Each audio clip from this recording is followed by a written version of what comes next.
आज एक समस्या पर बात करते हैं और उसका समाधान भी बताते हैं।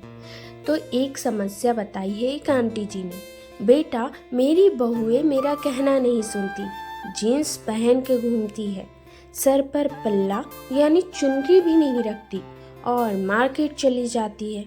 मार्गदर्शन करो कि कैसे इन्हें वश में करूं।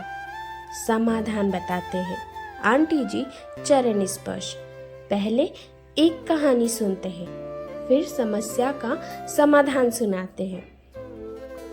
एक अंधे दंपत्ति को बड़ी परेशानी होती। जब अंधी खाना बनाती तो कुत्ता आकर खा जाता और रोटियां कम पड़ जाती।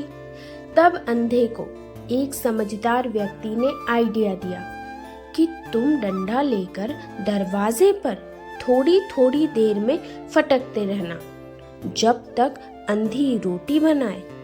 अब कुत्ता तुम्हारे हाथ में डंडा देखेगा और डंडे की खटपट सुनेगा तो स्वतः ही डर के भाग जाएगा और रोटियां सुरक्षित रहेगी। युक्ति काम कर गई। अंधे दंपत्ति खुश हो गए। कुछ वर्षों बाद दोनों के घर में एक सुंदर पुत्र हुआ जिसकी आंखें थी और वो स्वस्थ था। उसे पढ़ा लिखा कर बड़ा किया। उसकी शादी हुई और बहू आई। बहू जैसे ही रोटियां बनाने लगी तो लड़के ने डंडा लेकर दरवाजे पर खटखट करने लगा। बहू ने पूछा, ये क्या कर रहे हो और क्यों? तो लड़के ने बताया, ये हमारे घर की परंपरा है। मेरी माता जब भी रोटी बनाती तो पापा ऐसे ही करते थे। कुछ दिन बाद उनके घर में एक गुणीजन आए तो माजरा देखकर वो समझ गए। बोले, बेटा, तुम्हारे माता पिता अंधे थे, अक्षम थे, तो उन्होंने डंडे की खटखट के सहारे रोटियां बचाई।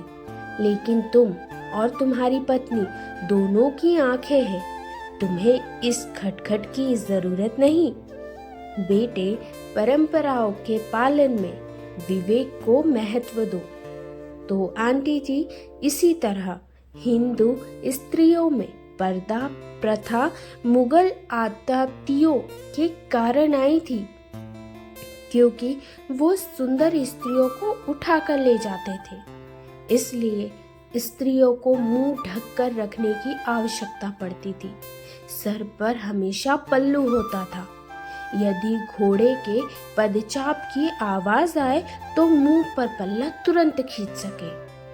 अब हम स्वतंत्र देश के स्वतंत्र नागरिक हैं। राजा का शासन और सामंतवाद खत्म हो गया है। अब स्त्रियों को सर पर अनावश्यक पल्ला और पर्दा प्रथा पालन की आवश्यकता नहीं है। घर के बड़ों का सम्मान आंखों में होना चाहिए, बोलने में अदब होना चाहिए और व्यवहार में विनम्रता छोटों के अंदर होनी चाहिए।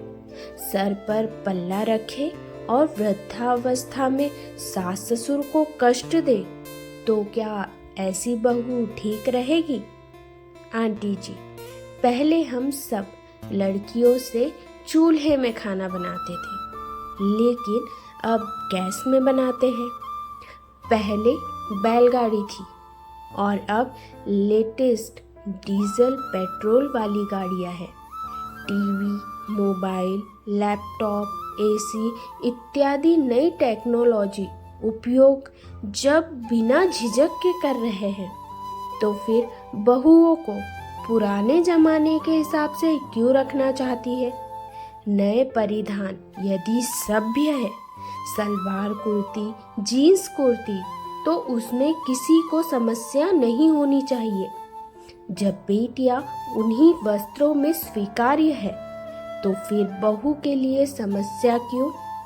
आंटी जी, परिवर्तन संसार का नियम है।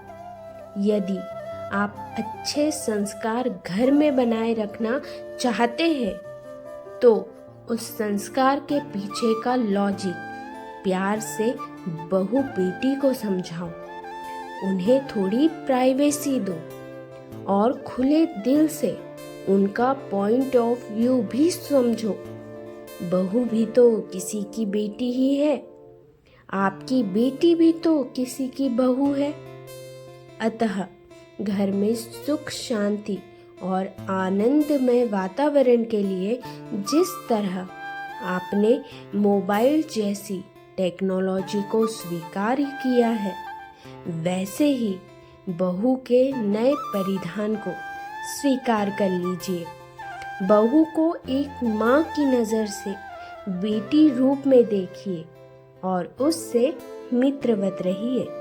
दोस्तों, आपको ये विचार कैसे लगे कमेंट करके ज़रूर बताएं।